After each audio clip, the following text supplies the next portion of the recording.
लक्ष्य public school.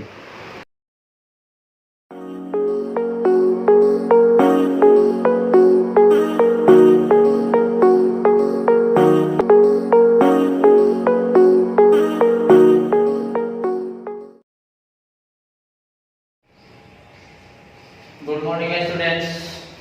Today we will about topic male studies in Sri Lanka. In the previous classes, we have to read about the chapter 1 civics class 10 power sharing. Power sharing में जो हम क्या पढ़े थे, ethnic composition of Belgium and Sri Lanka. तो दोनों का ethnic composition हम लोग देखे थे और उसमें आप लोग पढ़े थे श्रीलंका composition में जो है आपको वेजिटेरियन जो है सिनारा ग्रुप्स के लोग थे। तो उसी के बाद बेस पे जो ये आपका दूसरा टॉपिक है और इस टॉपिक्स का जो है वेजिटेरियंस इन श्रीलंका, यानी श्रीलंका में जो है वेजिटेरियंस के रूप में जो है कौन उभर कर के आए और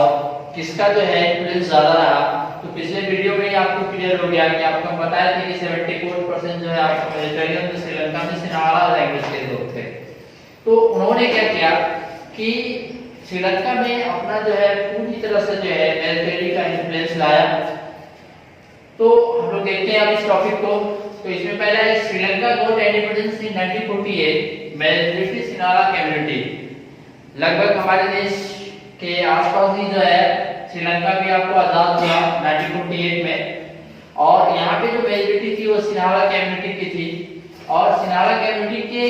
आधार पे जो यहाँ पे कॉन्स्टिट्यूशंस बनाए गए और सिनारा जो है इस कॉन्स्टिट्यूशन में जो है अपना प्रिविलेज जो है ज्यादातर रखे और इसी के कारण जो है श्रीलंका में जो है आपको डिस्क्रिमिनेशन उत्पन्न हुआ।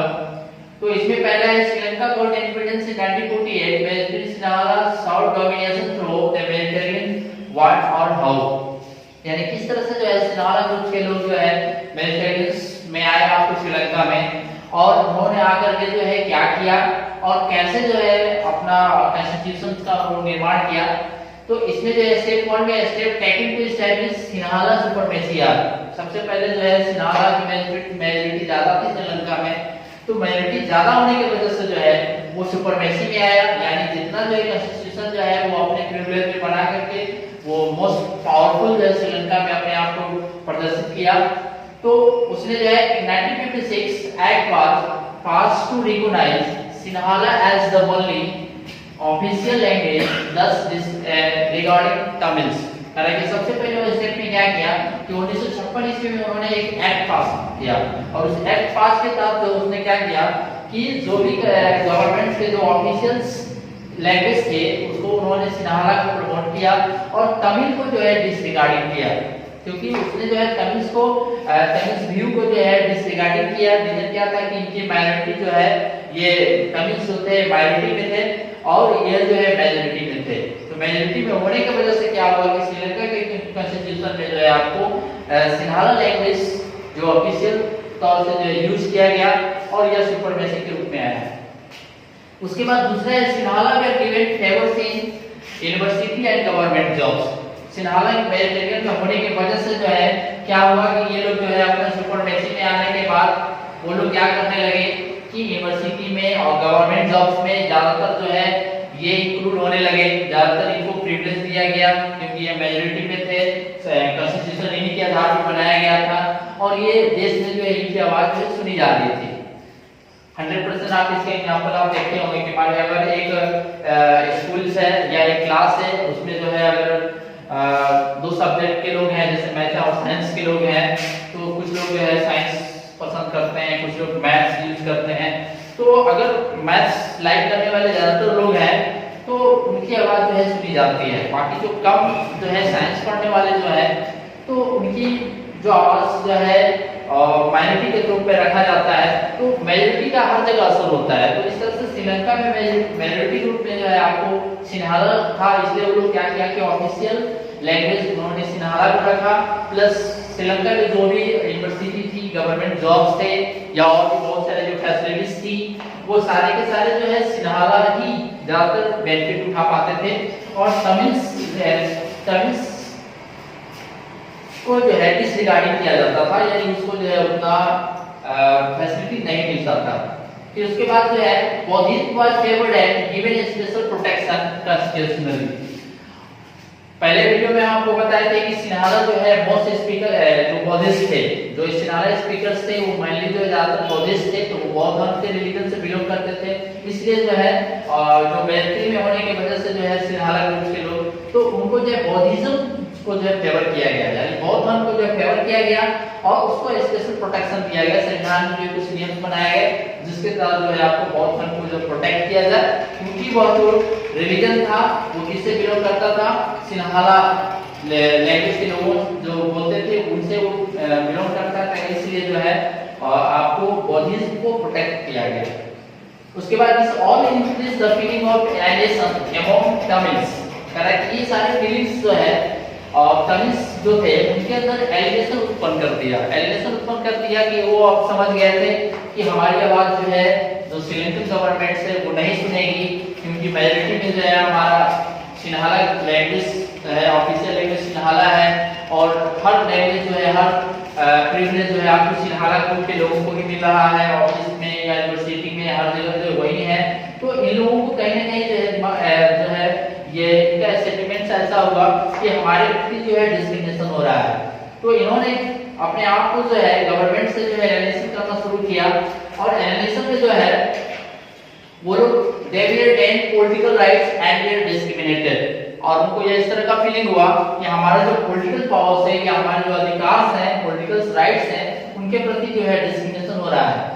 और यही डिस्क्रिमिनेशन जो है जब उनके अंदर इस तरह की फीलिंग आ गया कि सिन्हाला लोग जो है हमारे साथ जो है डिस्क्रिमिनेशन कर रहे हैं, हमारे साथ जो है मतभेद हो रहा है, तो वो जो है क्या किए कि due to all this relation between Tamils and Sinhala got strength, तो यही जो एलिएनेशन है वो या जो है तमिल्स और सिन्हाला के बीच में जो रिलेशनशिप था वो एक बहुत बड़ा जो है स्ट्रेंथ लेकर के आया, यानी उनके बीच में जो है एक बहुत बड़ा मतभेद लेकर के आया, जिसकी वजह से उनके अंदर जो है डिस्क्रिमिनेशन उत्पन्न हुआ और यही डिस्क्रिमिनेशन जो है आपको तमिल श्रीलंका में जो है एक बहुत बड़ा सिविल वार के रूप में उत्पन्न हुआ। तो due to all this relation between Tamils and Sinhala got strength, Tamils long struggle against Sinhala demanding independent Tamil Eelam, Eelam means होता है स्टेट। तो इस तरह से जो है जब उन्होंने देखा क्या कि सिन्हाला जो है हमारे प्रति डिस्क्रिमिनेशन कर रहे हैं, तो डिस्क्रिमिनेशन को उन्होंने समाप्त करने के लिए क्या किया कि तमिल्स जो है वो अगेंस्ट हो गए, सिन्हाला के जो अगेंस्ट हो गए, सिन्हाला ग्रुप के लोगों के साथ उन्होंने विद्रोह करना शुरू कर दिया और वो अपना डिमांड करने लगे कि हमें जो है एक अलग तमिल एलम चाहिए, यानी एक अलग स्टेट चाहिए जिसमें हम अपने एथनिक ग्रुप के लोगों के साथ रहेंगे, हमारा सेंटिमेंट्स अलग होना चाहिए। तो इस तरह से उन्होंने डिमांड करना शुरू किया। तो अगर यह डिमांड जो है श्रीलंका के जो गवर्नमेंट है वो इनका डिमांड जो है नहीं सुना, रीजन क्या था कि ये जो है माइनॉरिटी में थे और माइनॉरिटी की बात जो है गवर्नमेंट नहीं सुनती है। अक्सर जो है आप देखे होंगे जो बहुत सारे फॉर्म ऑफ गवर्नमेंट्स हैं, तो वहाँ पे जो लोग माइनॉरिटी में होते हैं गवर्नमेंट उनकी बात नहीं सुनती है। तो रीजन यही हुआ कि गवर्नमेंट की जब इनकी बात नहीं सुनती है तो ये लोग पूरी तरह से जो है डिस्ट्रेस हो जाते हैं। तो distress turns into the civil war, thousands of people of both communities were killed। नतीजा यही होता है कि दोनों के बीच में डिस्टेंस उत्पन्न होता है और वो तमिल्स जो है सिन्हाला के प्रति जो है संघर्ष उत्पन्न कर देते हैं और अंत में परिणाम यही होता है कि सिविल वार होता है श्रीलंका में। और सिविल वार होने की वजह से जो है दोनों ही कम्युनिटीज के लाखों हजारों लोग जो है मारे जाते हैं और इस तरह से जो है श्रीलंका में एक गृह युद्ध उत्पन्न हो जाता है। आप सुने होंगे कि श्रीलंका जो है 1948 में जब वो विकसित जब स्वतंत्र हुआ तो उसकी जो आर्थिक स्थिति बहुत ही बेटर थी, अच्छी थी और उसके जो है ग्रोथ रेट थे,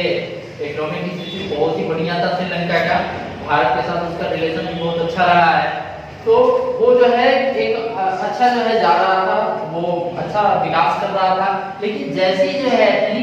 लैंग्वेज के आधार पे जो है जो डिस्क्रिमिनेशन उत्पन्न हुआ सिन्हाला और तमिल्स के बीच में और इन दोनों के बीच में जो वार हुआ, उस वार की वजह से जो है धीरे धीरे श्रीलंका का क्या हुआ कि वो उसका आर्थिक स्थिति बिगड़ने लगा, उसका आर्थिक ग्रोथ जो है गिरने लगा और ये आपस में जो है ग्रुप लड़ने लगा और जिसकी वजह से जो है श्रीलंका का जो गवर्नमेंट जो है काफी डिस्ट्रेस में आया और इस तरह से जो है यह सिविल वार जो है लंबे समय तक चलता रहा। तो यह जो है आपको हम लोग पढ़े श्रीलंका श्रीलंका। इसके बाद जो हम लोग पढ़ेंगे एकोमोडेशन इन बेल्जियम। इसके बाद नेक्स्ट वीडियो में हम लोग को पढ़ना है एकोमोडेशन इन बेल्जियम। ये तो आप श्रीलंका का मेडिटेरियन देख लिया हम लोग। अब एथनिक लैंग्वेज ग्रुप जो हम लोग पढ़े थे बेल्जियम, तो बेल्जियम के एकोमोडेशन के बारे में अब नेक्स्ट वीडियो में हम लोग पढ़ेंगे। तो आई होप दैट आपको यह टॉपिक समझ में आया होगा और इसको जो आप अच्छे से जो है ये आपने डायमेंशन को आप पढ़ेंगे, एक एक लाइंस को पढ़ने के बाद जो है उसका एक कंक्लूजन आप निकालेंगे तो आपको 100% ये टॉपिक पूरी तरह से समझ में आएगा। तो ये पावर शेयरिंग का 2 चैप्टर है, 2 टॉपिक्स हम लोग पढ़ चुके हैं। पहले वीडियो में आपको पढ़ा है एथनिक लैंग्वेज और ग्रुप्स, आपको बेल्जियम और श्रीलंका में किस तरह से जो है मेडिटेरियन का प्रभाव ज्यादा रहा, ये टॉपिक हम लोग आज क्लियर किए हैं। नेक्स्ट वीडियो में हम लोग पढ़ेंगे एकोमोडेशन ऑफ बेल्जियम। तो welcome, thank you, watch for video. Like, share and comments. Please subscribe to this channel and also press the bell icon for further notification. Thank you.